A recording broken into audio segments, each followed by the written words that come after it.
All right, we have multiple pressing stories to get to. Stories that include the media being perplexed at how organized the Trump team is this time. So far, rebuffing all attempts of the establishment wing of the Republican Party trying to influence or trying to infect Trump's inner circle. Flabbergasted that he passed on Mike Pompeo and Nikki Haley. Boy, this is great. MAGA is back, baby.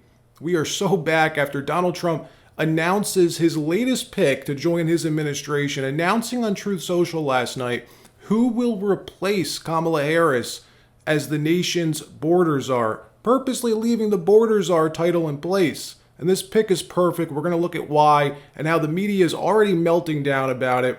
Also, the latest on the Ukraine war, very important story, and how Trump will win the Nobel Peace Prize next year. Wait till you see what he just did, what he did over the weekend, and what he announced he's doing with the rest of the money that Congress earmarked for Ukraine. This is genius.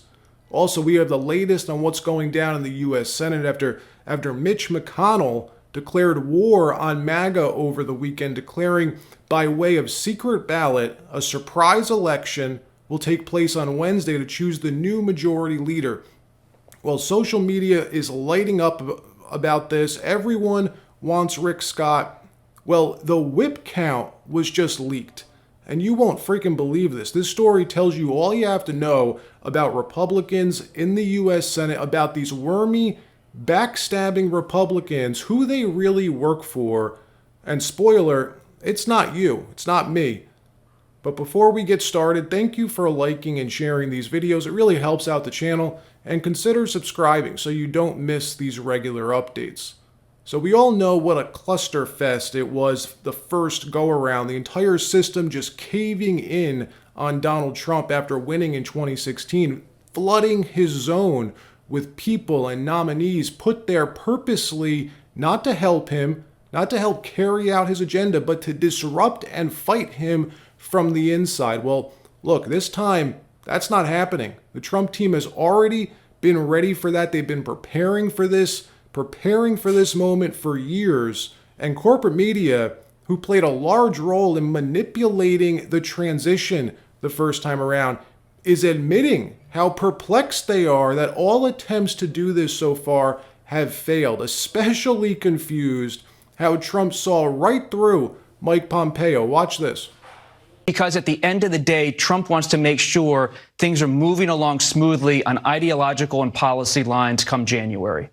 Do we know what it was with Mike Pompeo, who served him quite loyally for 4 years as CIA director and Secretary of State? Was it his support, for example, of Ukraine?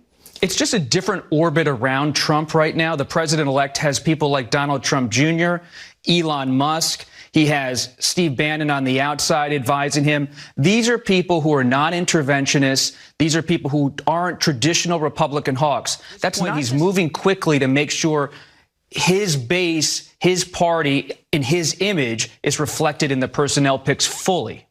What are his priorities for the first 100 days, or is that too traditional a way of thinking about it? No, they have a real agenda this time. You remember in 2017, it was somewhat sporadic in how they moved and navigated on health care and taxes. They are moving quickly already behind the scenes. And last night, Trump really kicked it into high gear, posting this on Truth Social. Tom Homan will replace Kamala Harris as this nation's border czar, purposely leaving the title in place, trolling Kamala Harris, because remember, they made that title up.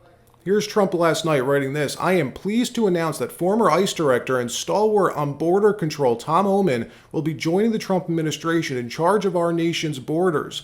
The border czar. So based, including but not limited to the southern border, the northern border, all maritime and aviation security. I've known Tom for a long time, and there is nobody better at policing and controlling our borders. Likewise, Tom Homan will be in charge of all deportation of illegal aliens back to their country of origin. Congratulations to Tom. I have no doubt he will do a fantastic and long-awaited for job. Booyah, baby. Now, why is this such a good pick? Because what is MAGA?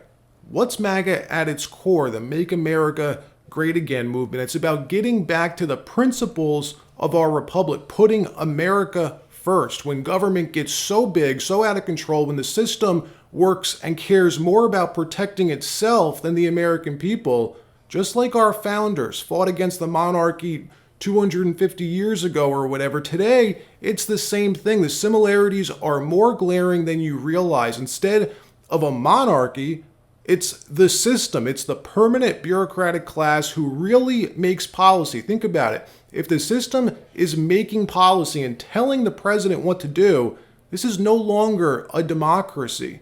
Vivek Ramaswamy summed it up in a single post on X yesterday. I think it perfectly describes the moment that we're living in, saying a band of small government revolutionaries will save our nation. It's the only way. So when filling these top roles in this new administration, you need salt of the earth, small government, patriotic Americans who come from outside the system, have no loyalty to the system. Their only loyalty is to the people. And Tom Homan exemplifies that. If you only know one thing about this guy, you can learn it by watching him get grilled in front of Democrats in Congress in this short clip. Roll the tape. You were saying that. I wish somebody in Democratic leadership would say that out loud.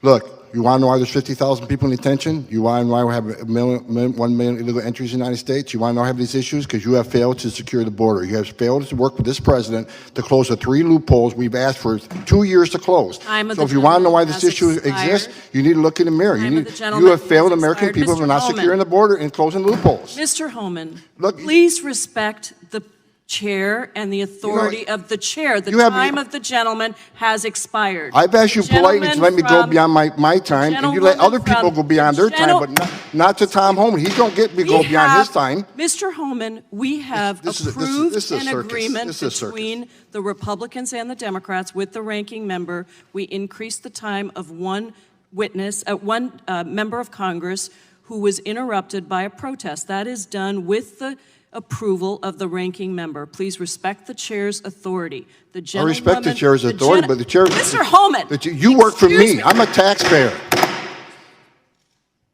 I'm a taxpayer. You work for me. The witness will suspend. In another story, the active coup d'etat taking place in the U.S. Senate continues. Mitch McConnell moving in a last-ditch effort to contain and curtail Trump's second term. He called a secret ballot, a secret snap election on Wednesday in 2 days for the new Senate Majority Leader, only nominating 3 candidates. Now, we did a deep dive on this in yesterday's broadcast, but there's new information now. These are the 3 candidates. The first 2 despise Donald Trump and his agenda, MAGA in general. They are part of the establishment class, and I'm told Trump is fully aware of this. It's why Rick Scott, for Majority Leader, has been spreading like wildfire on social media.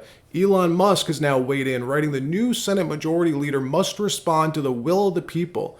And Musk endorsed Rick Scott yesterday. Publicly tonight, Elon Musk is backing Florida Senator Rick Scott as the next leader of the Republican conference to replace Mitch McConnell. Look at this. Over 1 million votes on X. The majority for Rick Scott. Tucker Carlson also weighed in over the weekend. We showed that yesterday, endorsing Rick Scott. RFK Jr. piped in, saying Rick Scott must be the next majority leader for Trump to have a chance. And the Republican senators know that their voters want Rick Scott. So you'd think that they would respect their voters. Oh, you'd be mistaken. Someone inside McConnell's office leaked the whip count to Benny Johnson. And you won't believe this. Look what he said. A GOP Senate source has leaked the internal whip count for the leadership vote. The final votes will be on a secret ballot Wednesday.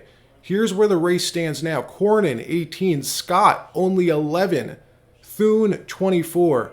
And look, these right here are the backstabbing Republican senators who are voting for Thune and Cornyn. If you see your senator on this list and you disagree, call their office and let them know you want them to support Rick Scott. Lindsey Graham plans to vote for Cornyn, of course. And if you want to know why both Thune and Cornyn are so bad, besides being mini Mitch McConnell's, Thune's Mitch McConnell's number 2. He's been that for years. And besides supporting the Ukraine war, helping to write the Democrats' border bill, which both of them did, during Trump's first term in office, during his most dire hours of need, when Trump was at his lowest points, right, during his impeachments, then again later when Biden's DOJ brought those criminal charges against Trump, both of these turncoats came out publicly to pile on, to stab him in the back. Watch this. Capitol Hill response, so far as you've been able to gather it, to the civil verdict in Manhattan today against former President Trump? Two reactions worth noting from Senate Republican leadership. John Cornyn of Texas told CBS News he simply doesn't think Donald Trump can get elected president. Quite a statement from Senator Cornyn. John Thune of South Dakota says America is going to have to decide whether it wants to deal with, quote, all the drama after this verdict and the other investigations. Not exactly a robust endorsement from top Senate Republicans for Donald Trump Number tonight. 2 Senate Republican, South Dakota's John Thune, is voicing concerns yesterday about Trump's impact on down-ballot races heading into 2024. Here's what he said yesterday. If you look at the record in 18, 20, and 22, when he's the issue, we lose. And so I would rather have the issue be Biden and his policies. And I think the way that you do that is you get a different nominee, which is why I'd endorse somebody else. The long-term effect, and again, this is where those of us who care about these down-ballot races and want to get the majority back in the Senate, as you try and recruit candidates, they're going to be looking at that political environment and saying, am I going to be running against the tide or with the tide? And there's a big difference based on who you nominate.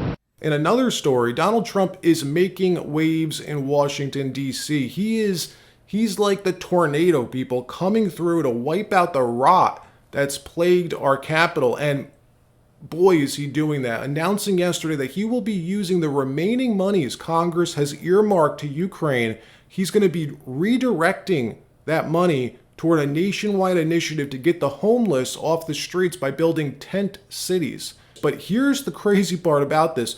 Trump announces this on Saturday, right? Then yesterday, on Sunday, the Harris-Biden administration, they run out, do all the morning shows to say that there won't be any money left for Trump to do this. They don't know what Trump's talking about because they've decided to expedite the deployment of these resources. The $6 billion that's left, there's $6 billion left that Congress earmarked to go to Ukraine. That's what Trump's talking about. Use that $6 billion to help homeless veterans, to help homeless in general, help Americans who are sick of these homeless encampments and everything else. Well, Biden and Harris come out yesterday saying they're going to be sending that money to Ukraine immediately, and Trump won't have any left for this initiative. Watch this. Well, let's go to Ukraine because we just heard from Senator Haggerty that worldview from that portion of the Republican Party right now. We know the war's expanding there. The North Korean troops seem to have entered the fight. You have all these adversaries all in on Russia winning there. What can you do in the remaining 70 days to sort of change what's happening on the ground or Trump-proof the strategy, so to speak? Well, look, our approach remains the same as it's been for the last 2.5 years, which is to put Ukraine in the strongest possible position on the battlefield so that it is ultimately in the strongest possible position at the negotiating table. And it should be up to Ukraine to decide for its own sovereignty and its own territorial integrity when and how it goes to the negotiating table. It should be up to the United States and a coalition of nations that we have built to continue to supply Ukraine with the means to defend itself against brutal Russian aggression. You've got $6 billion in money left. That's already. And President Biden made clear when President Zelensky was here in Washington a couple of months ago that we would spend all of the resources that were provided to us by the Congress on time and in full, meaning that by January 20th, we will have sent the full amount of resources and aid to Ukraine that Congress has authorized. Think about that for a second. Trump will take that money to help Americans, to clean up America, to protect Americans, homeless veterans. Meanwhile, the Democrats react to that by helping Ukraine. I mean, that sums up this election in a nutshell, doesn't it?